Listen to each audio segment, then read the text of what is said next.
ಒಂದು ಕಿಬ್ರು ಕೊಡು. ನೋಡ್ಕೋಬೇಕು ತಪ್ಪಾಗುತ್ತಾ ಅಂತ. ಹಾಂ 11:15. ನೆಕ್ಸ್ಟ್ ಬೇರೆಯವರು.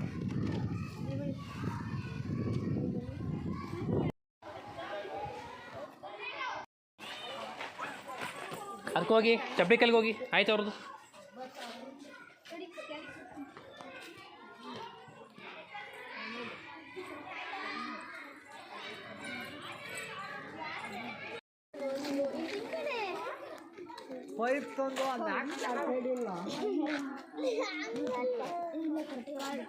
ಮಾರ್ಕ್ ಮಾಡ್ಕೋಬೇಕಲ್ಲಿ. ಮಾರ್ಕ್ ಮಾಡ್ಕೊಂಡ ಮಾರ್ಕ್ ಮಾಡ್ಕೊಳ್ಳಲ್ಲ. ಇಲ್ಲಿ ಮಾರ್ಕ್ ಮಾಡ್ಕೊಂಡಿದ್ಯಾ? ಸರಿ, ಓಕೆ. ಕ್ರಾಸ್ ಮಾಡೋಣ. ಅಲ್ಲಿ 3 ತಿಂಗಳು ಮುಂದಿತ್ತು. ನನಗೆ ಕೂಡ ಸ್ವಲ್ಪ ಬನ್ನಿ ಎಲ್ರವೇ.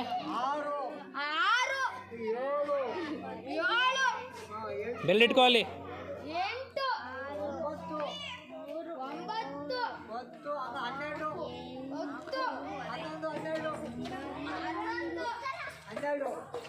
ತೇಜಸ್ವಿನಿ ಆಯ್ತಾ? ಅದು ಎಷ್ಟು ಬಂತು? ಹಾಂ, ಎಲ್ಲರೂ ಒಂದೇ ಥರ ಕಳತೆ ಮಾಡಿ. 103.5. ಹೋಗಿ ಫುಲ್ಲು ಲಾಸ್ಟ್ವರೆಗೂ ಇರೋದು.